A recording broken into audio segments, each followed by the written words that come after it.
What's up? Welcome back to the channel, Detroit Poker. In this video, we're going to be talking about 5 simple poker tips that can definitely help you make more money at the table.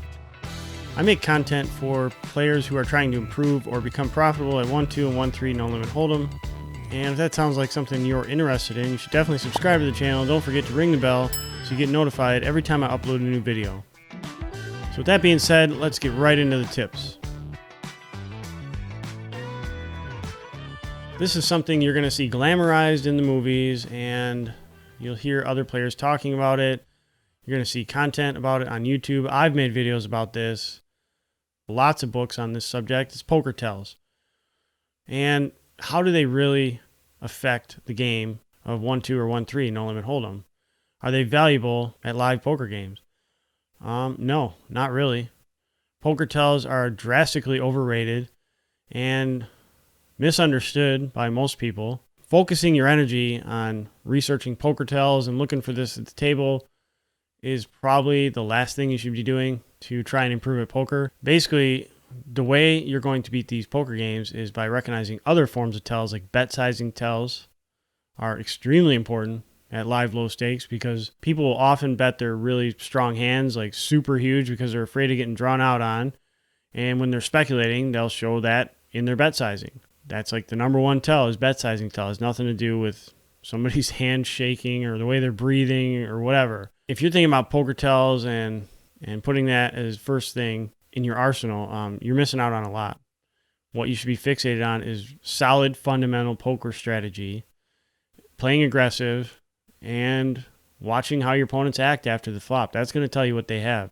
Poker tells aren't going to tell you anything. Don't get me wrong, poker tells are valuable sometimes, but they're mostly dependent on the player. They're unique to a player. So to get a reliable poker tell on someone, you're going to have to spend a lot of time observing them.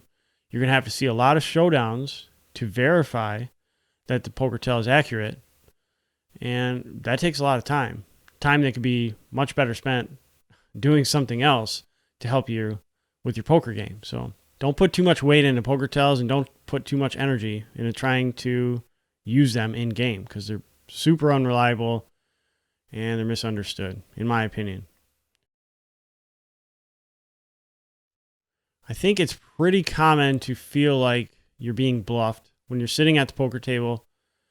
Sometimes you are, but I think the misunderstanding most inexperienced or recreational players have is that people are bluffing way more often than they actually are. Recreational players, which is 90% of the people you're going to find at 1-2 and 1-3, they're rarely going to bluff. And the sooner you realize this, the easier you can plug this leak.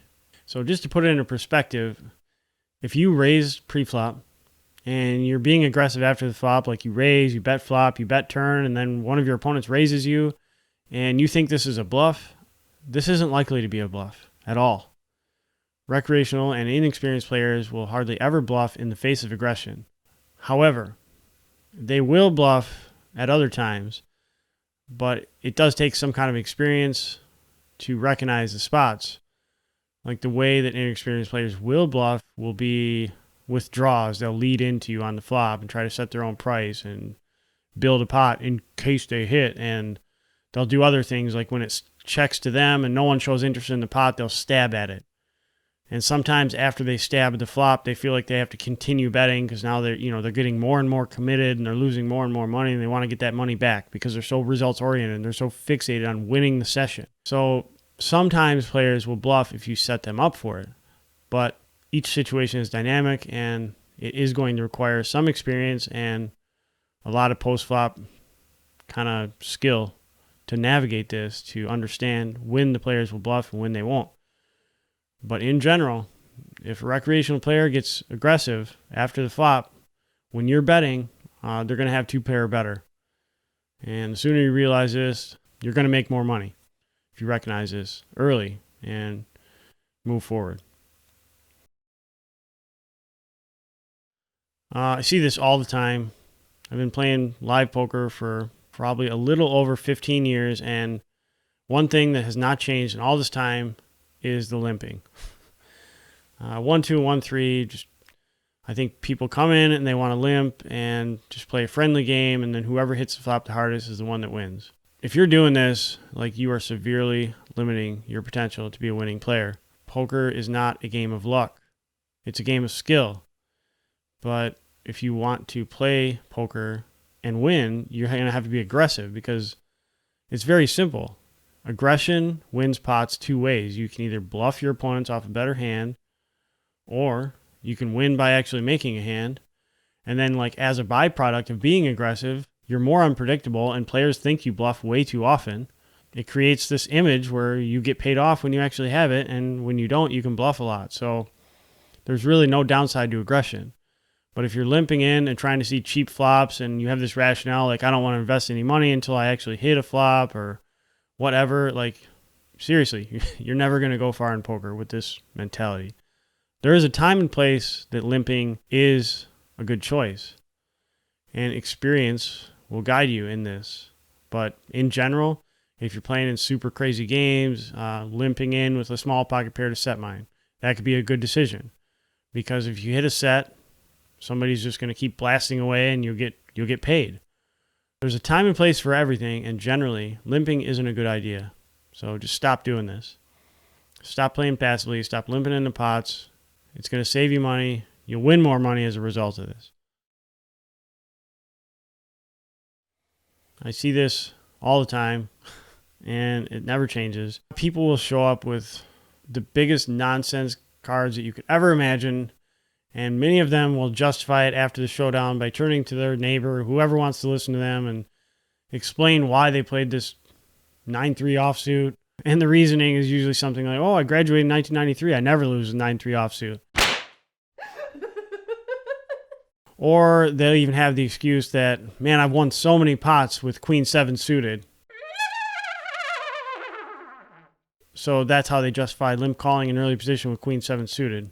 If you're doing this, me telling you this probably isn't going to stop you, but this is absolute nonsense. Stop doing this immediately. Poker is based on making strategical decisions based on math, not luck.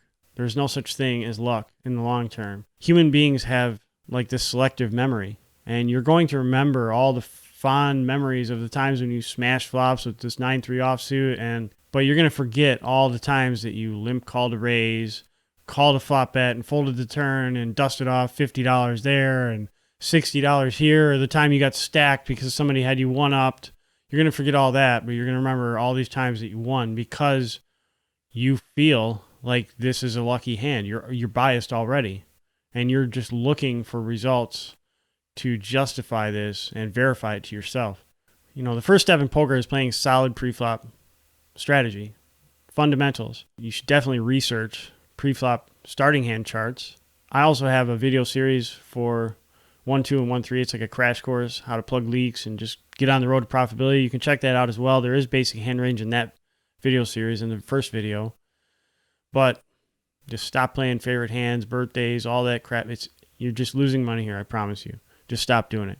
If you want to continue, by all means, you have my blessing, because you're basically donating to the poker economy by doing this.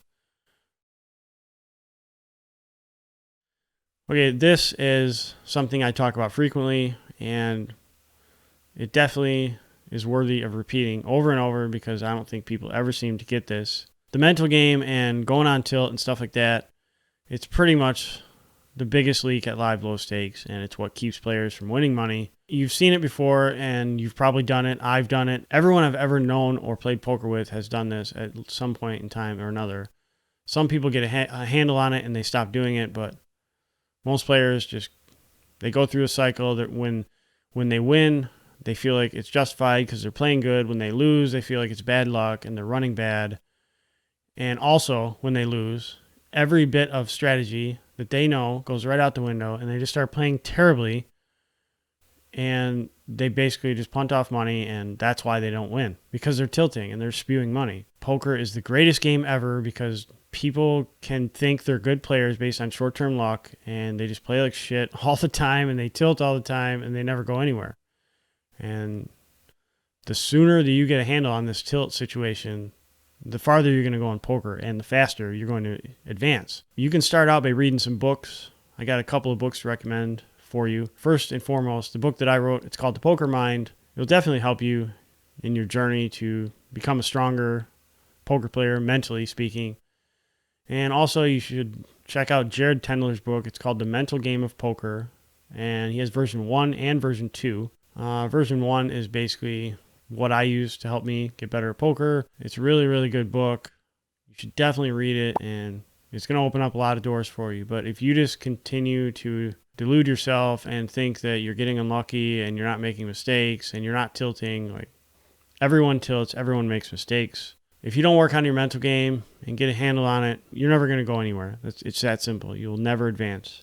You'll just probably break even the rest of your life. So the sooner you get a handle on this, the better.